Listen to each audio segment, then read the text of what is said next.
ఓం శాంతి. మరొకసారి ప్రేక్షకులందరికీ దీపావళి శుభాకాంక్షలతో రెండవ భాగంలో మనం వివరంగా తెలుసుకుందాం. దీపావళిని మనం 5 రోజుల పండుగగా జరుపుకుంటామని మొదటి భాగంలో తెలుసుకున్నాం. అయితే ఆ మొట్టమొదటిది ఏదైతే ధనత్రయోదశి చెప్పుకున్నాం, ఇక నరక చతుర్దశి గురించి మరింత వివరంగా చెప్పుకోవాలంటే ఒక విచిత్రమైన సంఘటన ఏంటంటే, మనకి ఎన్నో కథలు చెప్తుంటారు.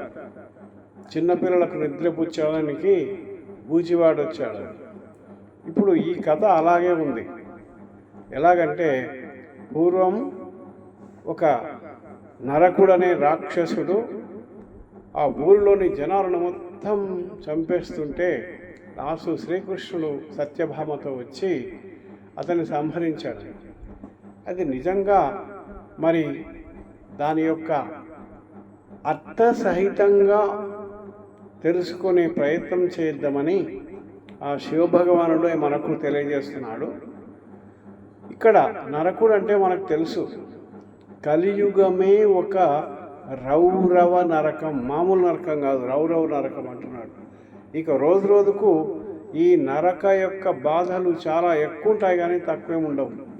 అందుకొరకే పరమాత్మ అంటున్నాడు, నేను మీ రక్షకుడను. మీ స్మృతి ఒక్కసారి భగవంతుణ్ణి స్మృతి చేస్తే వెంబడే వచ్చేస్తాను.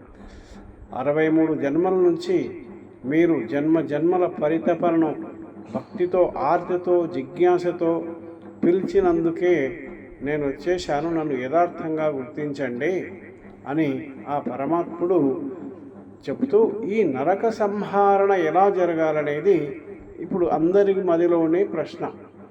ప్రతి మనిషిలో నరకుడనే రాక్షసుణ్ణి ఎలా చంపాలి, ఎలా తొలగించాలి అంటే, చీకటి పోవాలంటే వెలుతురు రావాలి. కిటికీని తెరిస్తే లేదా తలుపును తెరిస్తే ఒక గదిలోని చీకటి తొలగి ప్రకాశం వస్తుంది.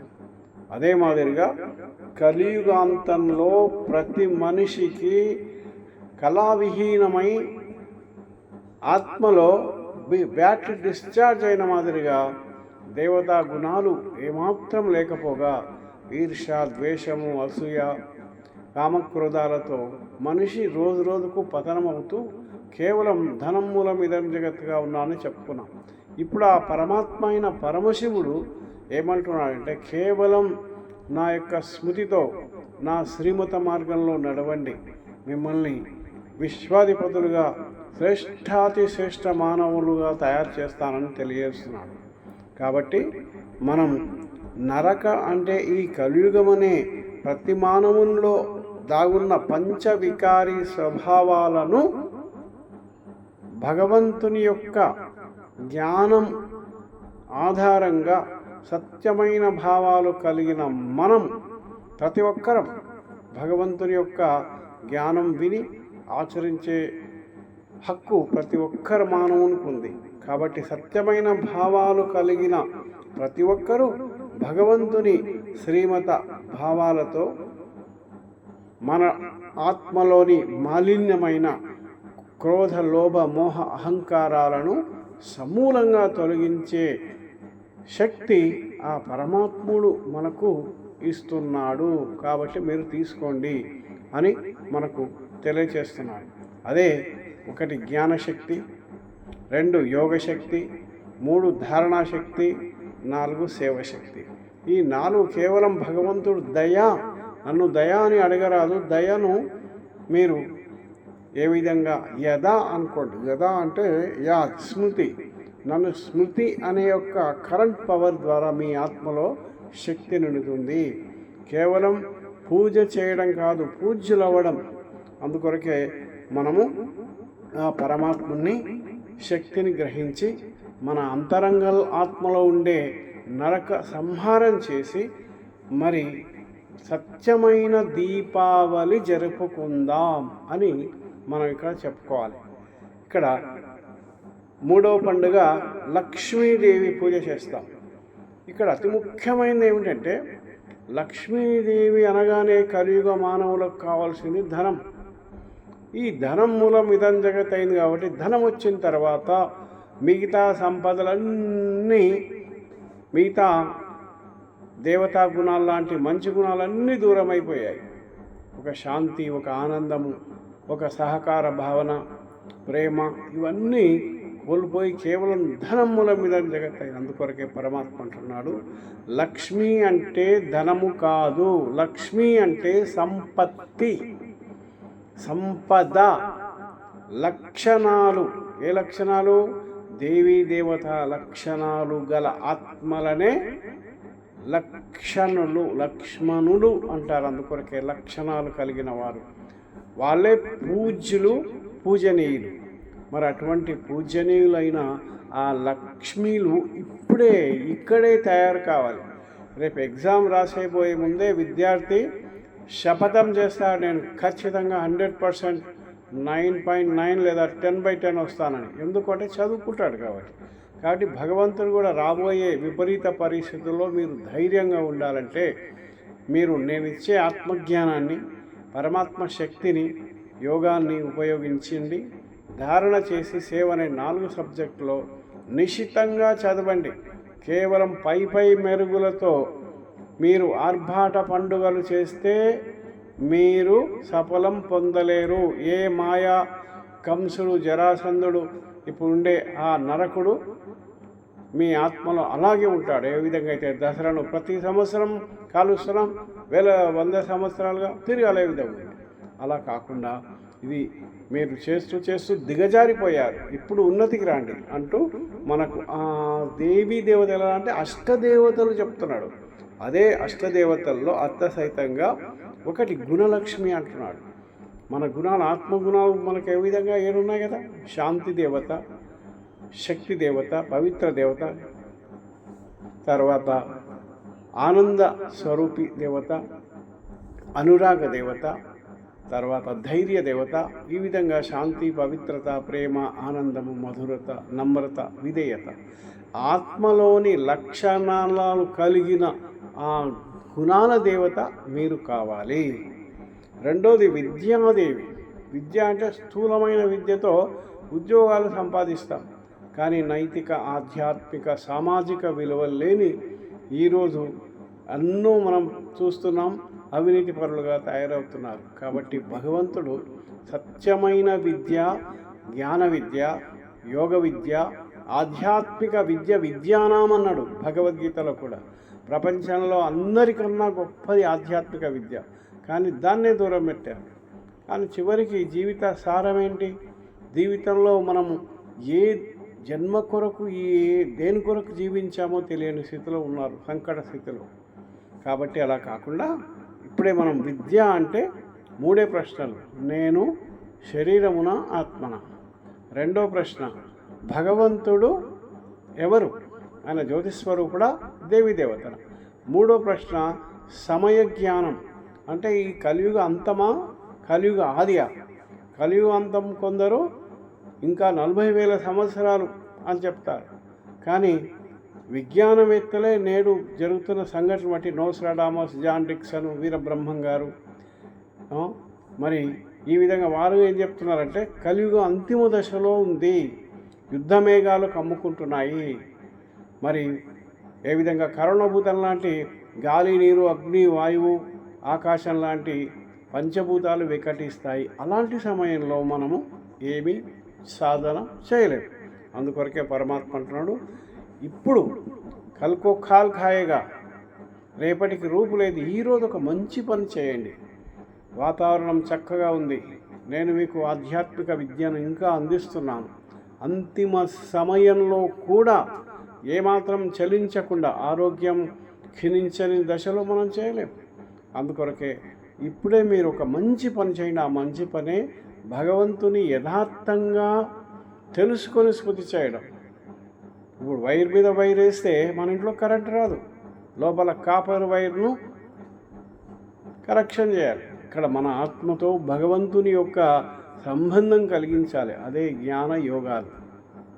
ఆత్మజ్ఞానంతో పరమాత్మ సంబంధం కలిపినప్పుడే మన లోపల దైవత్వం అనే శాంతి ఆనంద గుణాలు వస్తాయి. కాబట్టి ఈ మాదిరిగా మనము దేవతల్లో మూడవ దేవత ధైర్యలక్ష్మి. ఏ ధైర్యము? యోగ ధైర్యం, జ్ఞాన ధైర్యం, తర్వాత ఎదుర్కొనే ధైర్యం, చెడు గుణాలపైన సంపూర్ణ విజయం పొందే ధైర్యం. కాబట్టి ఆ ధైర్యం.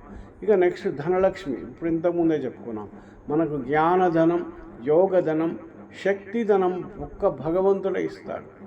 ప్రపంచంలో స్థూలధనం లభిస్తుంది, కానీ అశాంతితో కూడిన స్థూలధనం ప్రతి ఒక్కరికి భయమే.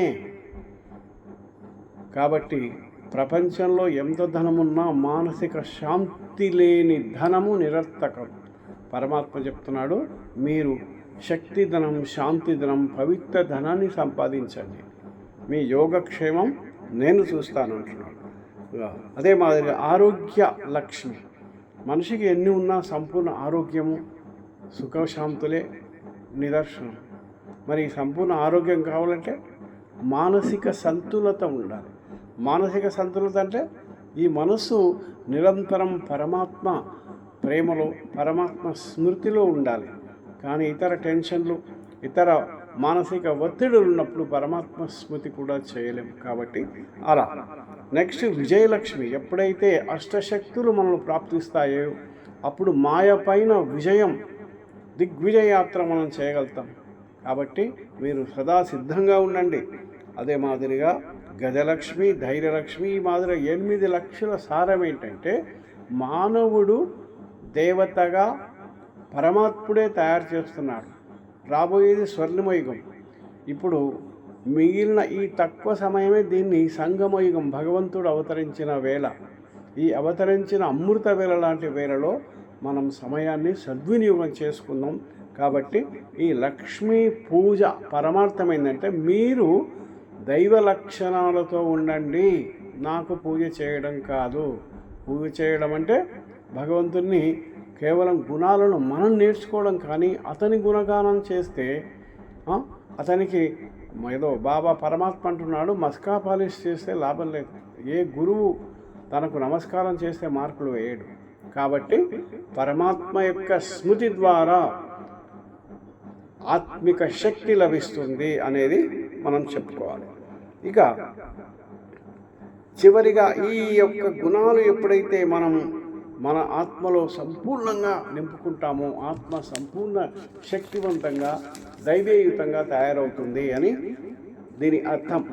ఇక 4వ పండుగ బలిపాడ్యం. బలిపాడ్యం అంటే ఎవరు? బలి చక్రవర్తి ఎవరు? అతని పైన శ్రీ మహావిష్ణువు ఏం చేశాడు? ఆ కథ యొక్క పరమార్థం తెలుసుకుందాం. ఇక్కడ బలి చక్రవర్తి కలియుగంలో కూడా బలి చక్రవర్తి లాంటి మహాదానకర్ణులు ఉన్నారు. కానీ ధనదానం చేస్తారు, భూదానం చేస్తారు, వస్త్రదానం, అన్ని హాస్పిటల్ కట్టిస్తారు. కానీ ఒక్కటి చేయలేరు. ఏది అది? నేను అనే అహంకారం. పరమాత్మ అంటాడు, అది పరీక్ష చేయడానికే బలి చక్రవర్తి దగ్గరికి వచ్చి వామనావతారంలో, అంటే అతను భగవంతుడు అని తెలియని చిన్న పొట్టి బాలకుని మాదిరిగా వచ్చి, హే చక్రవర్తి, నాకు 3 అడుగుల జాగి ఇవ్వండి అని అడుగుతాడు. 3 అడుగులు ఏంటి? 30 అడుగులు, 30,000 ఎకరాలు తీసుకో అంటే, లేదు 3 అడుగులు చాలు. అది మనకు తెలుసు. 1 అడుగు ఆకాశం, 1 అడుగు భూమి, 3వ అడుగు ఎక్కువ పెట్టాలంటే తలపైన పెట్టాను. అంటే ఇక్కడ అర్థమైందంటే తలలో ఉండే అహంకారము, నేను ఈ శరీరాన్ని, నా సంబంధికులు, నా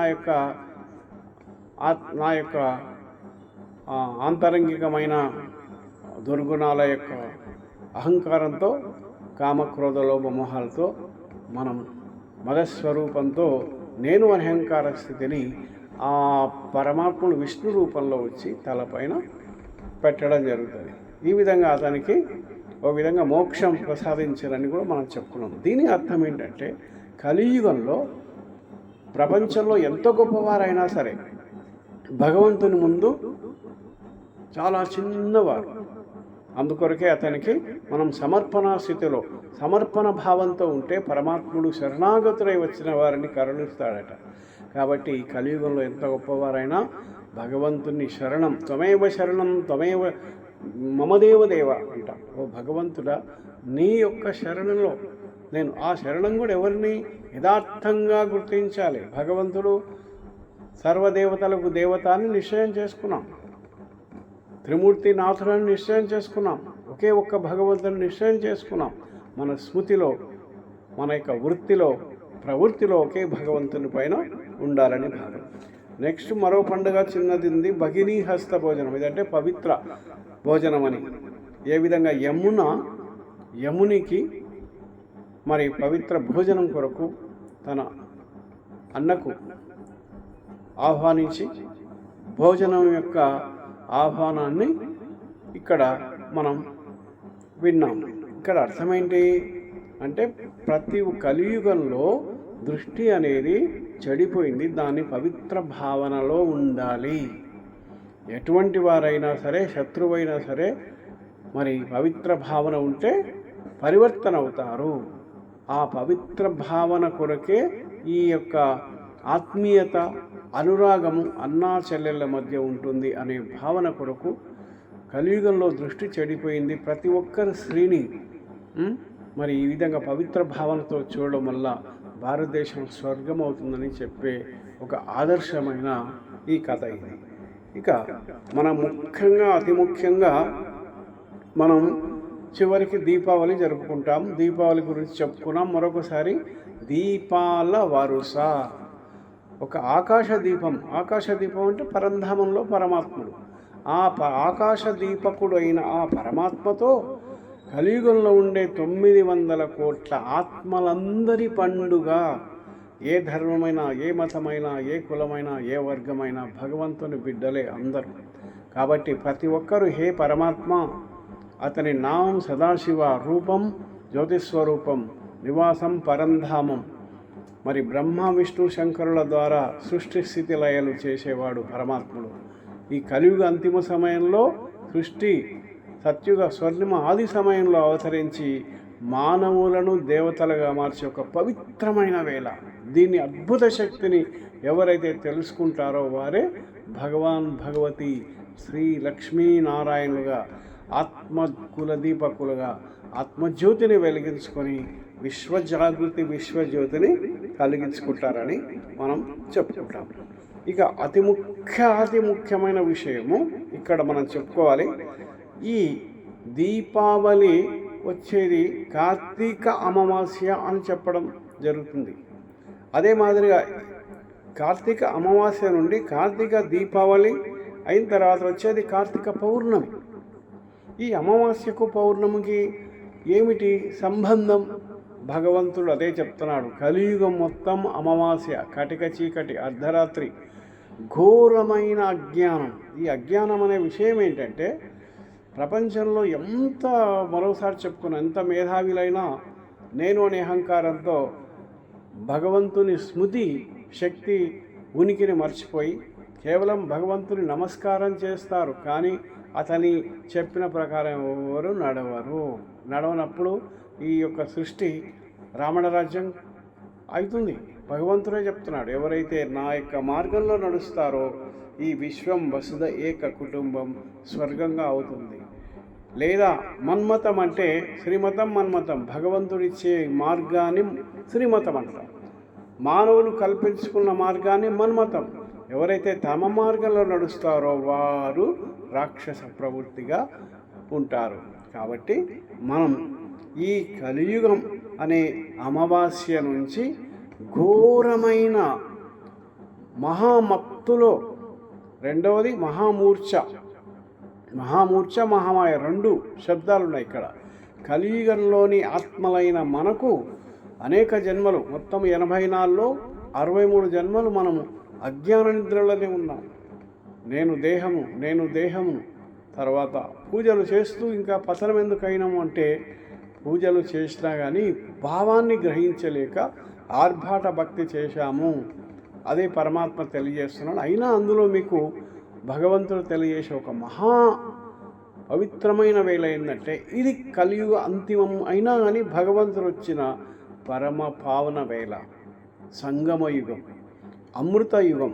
1,00,00,000,000,000 ఒక్క నిమిషం మీరు భగవంతుని జ్ఞాపకం చేస్తే భగవంతుడు మనల్ని కోటిసార్లు జ్ఞాపకం చేస్తారట. ఒక్క నిమిషం మనం భగవంతుని సేవలో ఉంటే మనకు 1,000,000 రెట్లు సేవ చేస్తాడట.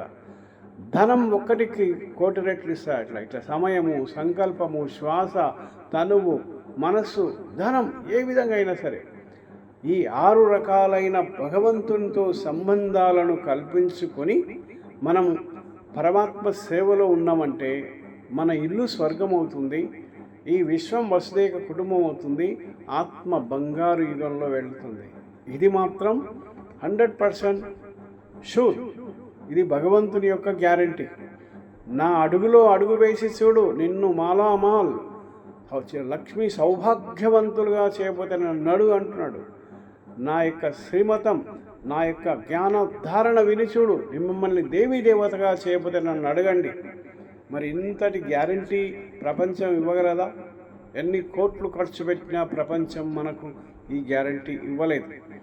ఇంట్లోనే ఉండండి, మానవునికి దేవతలుగా అవ్వండి, జ్ఞానం స్మృతి చేయండి. ప్రజాపిత బ్రహ్మకుమారి ఈశ్వరీయ విశ్వవిద్యాలయం అనేది ఒక వేదిక. దాని ప్రజాపిత బ్రహ్మ అనే ఒక వ్యక్తి మాధ్యం. అతన్ని పూజించమంటలేడు భగవంతుడు. నేను జ్యోతిని తని వాహనం తీసుకుని నంది వాహనం మాదిరిగా అతను ఒక వాహనం, అంతే. ఏ విధంగా అయితే మనం సత్యనారాయణ వ్రతంలో వింటాం, భగవంతుడు ఒక వృద్ధ మానవుని శరీరంలో ప్రవేశించి విశ్వానికి జ్ఞానం ఇస్తాడని. ఇప్పుడు జరిగేది అదే.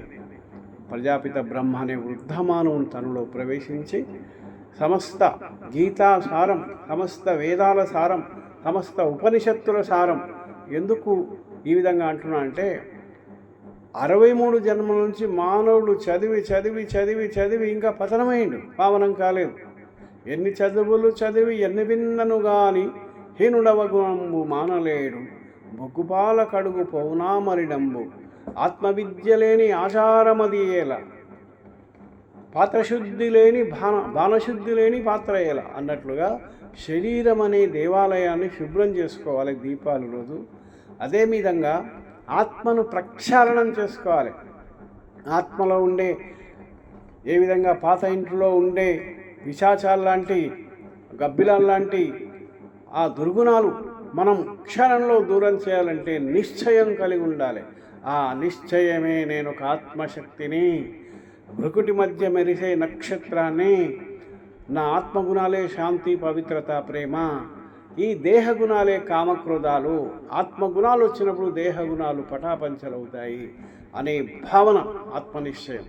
రెండోది పరమాత్మ నిశ్చయం, రెండో పరమాణు బాంబు.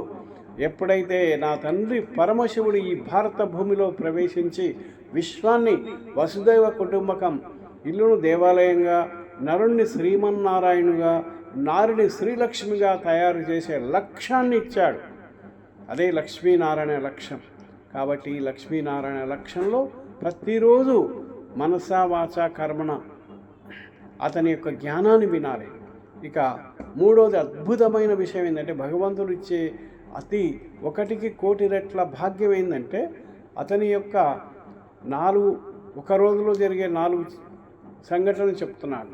ఒకటి, అమృతవేళ బంగారు యుగం, 4 గంటలకు లేచి పరమాత్మ స్మృతిలో మేల్కొని అతని శక్తి నింపుకోవడం.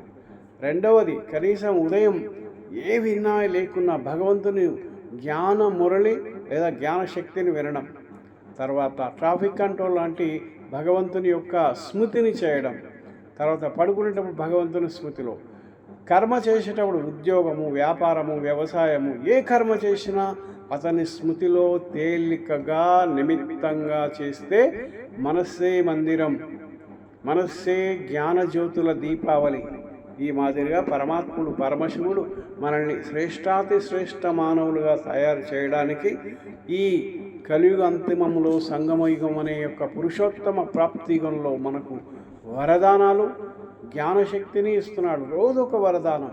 నేను ఒక శాంతి స్వరూపాత్మను, నేను ఒక శక్తి స్వరూపాత్మను, నేను సంపూర్ణ ఆరోగ్యవంతమైన ఆత్మను, ప్రతి ఒక్కరూ సుఖశాంతులు విరజిల్లాలి, నా ద్వారా సమస్త సమాజానికి శాంతి, సుఖము, ఆనందము కలుగాక అని ఈ మాదిరిగా సమానాలు అంటే భగవంతుని మహావాక్యాలను రిపీట్ చేయడం ద్వారా మన ఆత్మజ్యోతి వెలిగి ఈ ప్రకాశంలో ఒకటి మన ఆత్మలోని చెడు గుణాలు తొలగిపోతాయి.